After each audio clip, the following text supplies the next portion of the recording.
Ayun nga, bukas po ako magla-live. Hindi ako nakapag-live ngayon. Na-busy po ang lola ninyo. Kaya bukas po ako magla-live, mga suki ko, ha.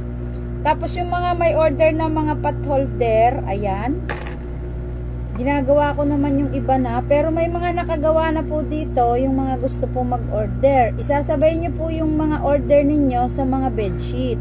Kasi pag puro pot holder lang po ang ibibilhin ninyo, masyado pong pricey po yung SF. So kung mayroon po kayong mga order like bedsheet, cortina, ganon, isisingit-singit lang po natin yung mga order ninyo. Unlike po doon sa, yung karamihan po kasi na mga nag-comment dito, taga dito lang po yan sa amin. Taga dito lang din po sa Pampanga.